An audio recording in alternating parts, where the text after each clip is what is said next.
a Juan Diego Vázquez aquí con nosotros. Ahora le aviso. Para hablar un poco de lo que hizo precisamente la Asamblea Nacional de Diputados en el día de ayer. Ya finalmente se aprobó en tercer debate el proyecto de ley anticorrupción. Cuénteme los puntos más importantes precisamente de este proyecto, creo que era de 6 artículos. Sí, como usted mencionaba, tenía 6 artículos, pero es importante mencionar que de estos 2 artículos son dispositivos. Uno habla de lo que ha modificado y el otro habla de cuándo comenzará a regir, que es a partir de su promulgación. Así que en verdad la materia central son 4 artículos. Uno, modifica el Código Penal. Otro, el Código Procesal Penal. Y 2, la Ley de Contrataciones Públicas o el texto único de esta ley. Usted mencionaba, antes de yo estar aquí, cómo fue más o menos el debate, no solamente el día de ayer, el tercer y último debate en la Asamblea, sino tal vez desde el inicio. Y es importante remarcar que aunque para bien o para mal, porque creo que depende de cada proyecto de ley, en Panamá las leyes no se aprueban con tanta celeridad como tal vez en otros países, aun cuando tal vez son urgentes. Y digo tal vez porque sí hay leyes que salen muy rápido, ya sea mandadas por el Ejecutivo o propuestas por los mismos diputados, y hay unas que demoran mucho tiempo o duermen para siempre el sueño eterno de los 5 años del periodo. Este proyecto de ley demoró un poco más de un año, ya que fue propuesto por primera vez, y era lo de lo que escuchaba ayer, pero como uno no puede hablar, uno no puede opinar nada. Tiene que quedarse callado. Fue propuesto por primera vez, si no me equivoco, en marzo del año pasado, no en agosto, como algunos diputados mencionaban, sobre todo los del PRD. Y fue en marzo cuando, luego de que pasara por participación ciudadana, recordando que este proyecto inició allí, los diputados que en ese momento conformaban la Comisión de Gobierno no lo prohijaran, porque aunque habíamos hablado con los 9 comisionados, eso en marzo del año pasado, como decía, cuando habían que ir a votar, no fueron a la Asamblea los diputados a votar. No nos hicieron el quórum, ni los panameñistas, ni los PRD. Los únicos diputados, y perdón si me olvido, pero creo que no, que fueron a votar fueron Kivian Panay, PRD, Tino Ábrego y Marilyn Vallarino. Marilyn, Cambio Democrático, y Tino Ábrego, ¿de qué partido? Del panameñismo por David. Fueron los 3 diputados que en la comisión de marzo, o sea, la anterior, o sea, la del último periodo de Rubén de León, fueron a votar. Pero tú con 3 no puedes votar nada en la comisión. Tuvimos que volver a incluirlo. Entonces, apenas ganó Yanivel Ábrego, volvimos a llevar el proyecto y no fue hasta agosto que se prohijó, se dio el primer debate y luego avanzó el proyecto hasta lo que hoy, ya pronto, el presidente. O sea que el interés de los panameñistas es de ahora, es reciente, no fue desde aquella época. Y ahí yo la verdad no busco criticar a nadie por su postura, pero sí hay que ser claro, y hay que ser objetivo y hay que ser firme. Ningún partido como partido, así como ayer una asamblea completa le dijo no a la corrupción y aprobó el proyecto, ningún partido al inicio lo creía. Y no me haga caso a mí, vea usted lo que usted dijo hace tal vez un año, vea los diarios, lo que mencionaban de las mismas opiniones de los diputados, tanto de gobierno como de oposición, y sus reservas ante el proyecto, que eran válidas y que yo nunca quise cambiar la opinión de nadie. Pero yo sí creo que para bien o para mal, tal vez para bien porque salió el proyecto, la política y el juego político en miras a las elecciones se apoderó de gran parte de la discusión y se podía ver, como usted bien decía, en los discursos de algunos de los diputados. Yo creo que es bueno señalar y pensar mientras venía manejando para acá, este proyecto no es de ningún partido, porque como digo, nació de ciudadanos. Pero ahora quieren tener... pero los partidos apoyaron, porque eso es cierto. Mire, el Partido Panameñista, de nuevo, para bien o para mal, con o sin intereses, logró que el proyecto fuera aprobado en primer debate, con votos de todos los partidos, pero gracias al empuje que ellos tuvieron, pero gracias también a la marcha del 9 de enero, fue que se aprueba este proyecto en primer debate. Pero hay que hacer algo. Fue el Partido Cambio Democrático que lo subió en el orden del día, casi del fondo hasta casi el tope, y fue la presidenta la que logró un debate participativo. Y también tengo que aceptar que fue el PRD, que es la bancada mayoritaria, la que le dio el mayor debate, porque los diputados ni del Cambio Democrático ni del panameñismo participaban tanto y las modificaciones vinieron, para bien o para mal, del PRD. Entonces yo creo que al final la Asamblea jugó su papel. ¿Colectivamente? Colectivamente jugó su papel y eso al final es como debe ser. Pero yo creo que es injusto con los compañeros de la Nacional, de la UIP, de la USMA y de otras universidades que aportaron a este proyecto, decir que este proyecto es de uno o de otro diputado o de uno o de otro partido. Pero hay posibilidades, hay advertencias ya de que pudiera ser vetado por el presidente por algunas transformaciones que sufrió el proyecto original. Aquí me escribe un diputado incluyeron artículos que fueron advertidos que pudieran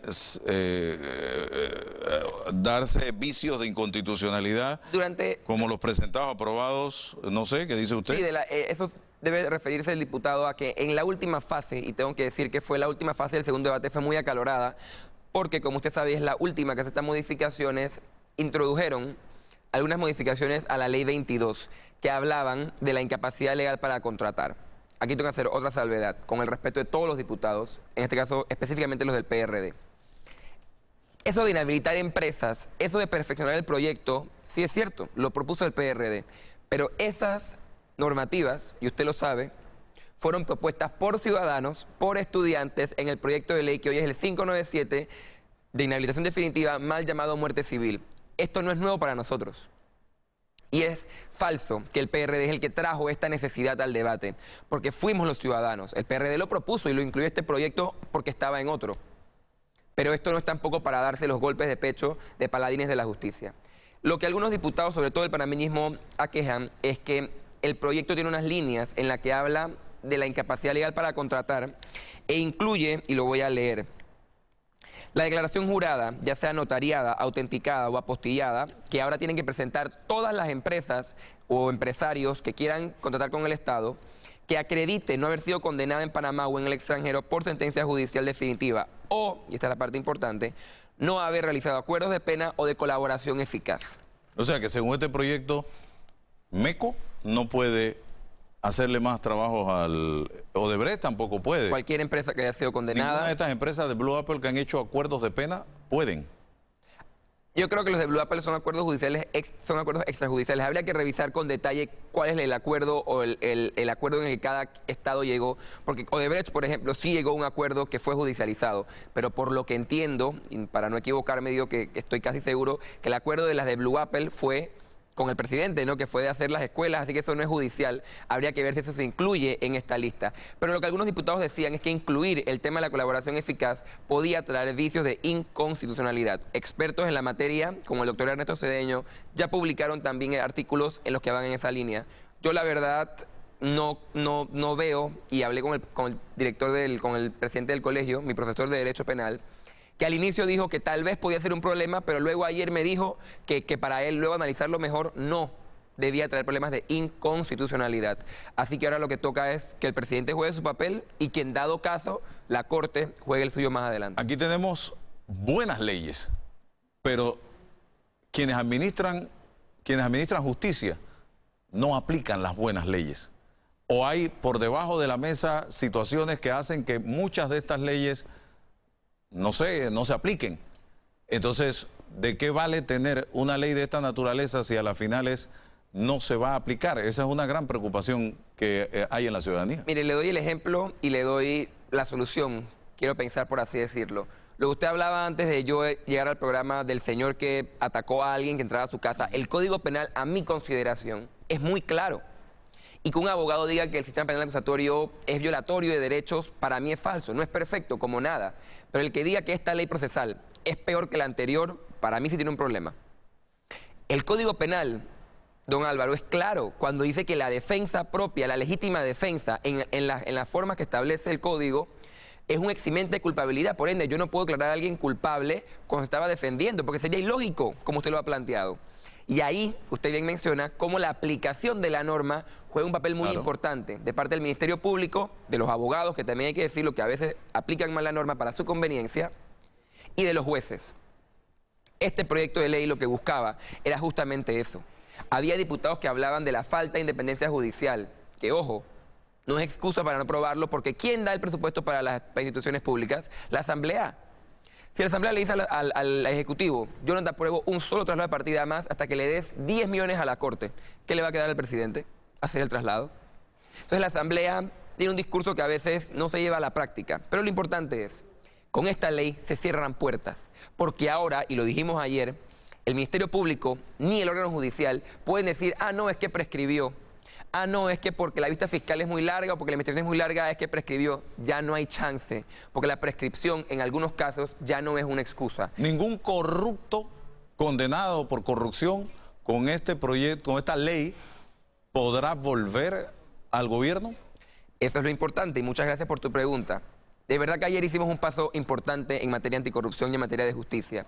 Pero los diputados del PRD y del CD que trajeron modificaciones del proyecto de inhabilitación definitiva, que está en la Comisión de Gobierno, solo trajeron la parte de las empresas. Cuando ellos mismos y nosotros hemos sido enfáticos en que la corrupción tiene dos partes, el corrupto y el corruptor.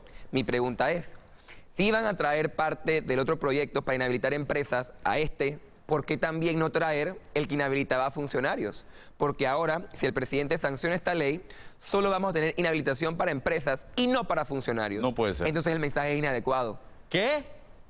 Es que yo me acosté anoche pensando que eran los políticos los que iban a quedar inhabilitados y las empresas. O sea, las empresas, solo. Durante esta discusión, y hay que ser responsable también, a nosotros nos dijeron que queríamos proteger empresas y yo le dije a todos los diputados de todas las bancadas que yo personalmente, y creo que nadie que estaba conmigo, quería proteger a ninguna empresa. Así que por nosotros que incluyeran, como lo hicieron, inhabilitar a cualquier empresa condenada, porque nosotros lo hemos propuesto a la Asamblea. Sin embargo, espera un momentito. Nos pasamos todos estos días discutiendo en la Asamblea, hablando de todo, horas y horas y horas, y si a una persona, luego de aprobada esta ley, publicada en Gaceta Oficial, si un funcionario, un ministro, un diputado, un alcalde, un representante, cualquiera, un político en gobierno, comete o se le condena por un acto de corrupción, él no va a ser inhabilitado. Ya la ley penal, recordemos, habla de inhabilitación. Pero como nosotros la habíamos propuesto, la definitiva, como la habíamos propuesto, no ha sido aprobada. La Comisión de Gobierno el martes no se reunió y tenía primer debate planeado. Tampoco lo incluyeron en el proyecto. Entonces ahora ese es el siguiente paso, don Álvaro, y le dio a los diputados. Muy bien. Y aplaudimos a todos los diputados, a toda la Asamblea, que dio un paso en adelante. Pero falta la ley de inhabilitación definitiva. Y faltan otros proyectos de ley que tienen el sueño eterno en la Asamblea, que luchan contra la corrupción. Declaración de bienes, declaración de intereses, modificación al reglamento, y muchos otros que son importantes y muchos otros por proponer. Entonces, avanzamos, pero hay camino. Ay, ay, ay. Yo creo que mucha gente estaba pensando que además de las empresas también se estaban incluyendo a los políticos. Lo dejaron por fuera. Esos que ayer se daban golpe de pecho y decían, hablaban de transparencia y de que los corruptos están afuera, no aquí, en la Asamblea Nacional de Diputados. Y miren ustedes la sorpresa, señoras y señores. Yo estaba, les juro que yo daba por hecho ese tema y que lo que se estaba, el debate era por el tema de las empresas, pero que lo de los políticos estaba, y ahora resulta que lo de los políticos no lo incluyeron los diputados. Así que bueno, gracias a ahí lo que ahí se está planteando es el proyecto de muerte civil, que es otro. Correcto. Pero con lo que yo vi ahora en la Asamblea. 597. ¿Y eso en qué orden está? Estaba para primer debate la semana pasada. Luego de que hubo debates densos e importantes en la Comisión de Gobierno, el presidente y los comisionados dijeron no, vamos a dejarlo para esta semana. Y ayer martes a las 10 de la mañana, la comisión nunca fue llamada a reunirse, entonces no se debatió. Yo confío en el presidente Santana y en todo lo que ha dicho en el debate. Yo confío en las 3 bancadas representadas en la Asamblea y en los otros 2 partidos y en la Independiente para que la próxima semana, sin falta, vayamos al primer debate de este proyecto de ley, que ya fue consultado, porque recordemos que acaba de salir de una subcomisión. Entonces, demostremos, como digo, con actos, en estos 15 días que le quedan a la Asamblea y en el año que le queda después, que va a pelear contra la corrupción de frente. O sea que si un político y una empresa, un ministro y una empresa hacen negocio, el ministro recibe coima, todo lo que tú quieras, la empresa la inhabilitan para operar en Panamá, pero el ministro no queda inhabilitado de por vida para... Según este proyecto y como está, tal cual usted lo acaba de decir. ¿Por qué no lo pidieron en segundo debate? Ya que, me dice aquí una persona que le dio seguimiento a este tema, ya que se dio tanto espacio para debatir y cambiar y aportar en el Pleno. Yo les recuerdo a la persona que le escribe a usted que para bien o para mal, yo pienso que para mal, porque lo que más me ha costado estos días es quedarme callado hasta que los diputados me den la palabra. Nosotros no podíamos proponer nada. Y créame que le dijimos a los diputados, si vamos a incluir todo esto acá, incluyamos todo el proyecto, imprescriptibilidad e inhabilitación, pero nosotros no proponemos. Los diputados sí fueron, y hay que decirlo, fueron cordiales y consultaban algunas cosas con nosotros, pero Juan Diego Vázquez no podía proponer modificaciones al proyecto en segundo debate, ni en primero tampoco. Entonces hubiese sido mi interés que si íbamos a inhabilitar empresas, se inhabilitar también a funcionarios, pero no podía hacer más. Pero yo pedí y ahora pido que se le dé el debate lo más pronto posible, como se le dio con este, al proyecto 597 que está en la Comisión de Gobierno esperando primer debate. ¿A quién se lo pidieron? A los diferentes diputados de las bancadas. Cuando trajeron la idea de incluir la inhabilitación de empresas, yo dije, pero metamos aquí de funcionarios. Y los diputados nos dijeron, pero es que nosotros no sabemos si ese proyecto de 597 se va a discutir. Dice, ya la ley penal incluye la inhabilitación. ¿Por cuánto tiempo? Correcto, pero depende del delito y de cuánto es la pena y de cuánto se cumple. Estamos hablando de por vida. Y de todos los delitos. De por vida. Por lo menos los de corrupción. A una persona que ha sido condenada por corrupción, yo no puedo permitirle como país que sea candidato a un puesto de elección después que ya se le vence el periodo ese. La Constitución habla, como ya hemos dicho antes, de que una persona condenada por delito doloso con pena privativa de libertad, es decir, de cárcel, de 5 años o más, no es condenada. Pero ¿qué pasa con aquellas personas que por acuerdo de pena se le pone una pena de menos de 5 años? O aquellos delitos que hoy en día todavía tienen penas, y son delitos de corrupción, que tienen pena de menos de 5 años, entonces los condenamos y pueden luego correr un cargo de elección popular, o pueden ser ministros, o pueden ser directores. Entonces, al final, el mensaje tiene que ser de frente, tiene que ser claro y tiene que ser completo. Ni las empresas, ni los funcionarios tienen derecho a ser corruptos o a corromper y a jugar con el desarrollo en este país. Muerte civil, señoras y señores, punto. Ya basta. No podemos seguir permitiendo que políticos que están cuestionados con evidencias claras por actos de corrupción, sigan burlándose del pueblo panameño. Punto. Y hay que presionar como sociedad para que los diputados, si verdaderamente quieren combatir la corrupción y quieren depurar este país y este sistema político, apoyen y aprueben muerte civil. Punto. Ningún político que cometa un acto de corrupción puede, y comprobado por la justicia, puede seguir ejerciendo, ya sea de alcalde, diputado, representante, ministro, director de una entidad autónoma, lo que sea. En esa dirección es que tenemos que caminar ahora, señora, y no dormirnos ahora. Gracias, Juan Diego. Vamos con el mensaje positivo. 7:02 minutos de la mañana.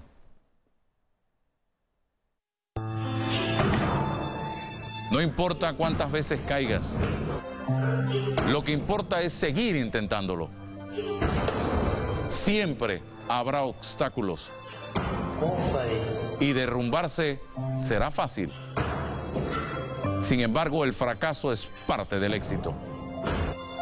Y nos caemos para levantarnos. No estarás solo.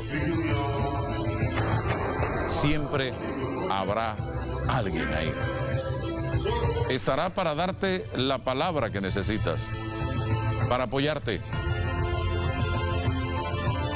y para festejar juntos el triunfo que tanto te ha costado. Caer está permitido. Quedarse tirado nunca será una opción. Y nos podemos caer cuantas veces quiera, pero jamás como país y como pueblo nos podemos quedar en el suelo. Vamos a levantarnos, señoras y señores, y a mandar un mensaje alto y claro a aquellos que intentan burlarse del pueblo panameño, porque el sartén por el mango lo tiene usted, que en este momento me está viendo y que está aportando al desarrollo de este país con su trabajo, con su esfuerzo, con su sacrificio día a día, mientras otros disfrutan de los miles y millones de dólares en altos cargos del poder. Vamos al cambio comercial y regresamos.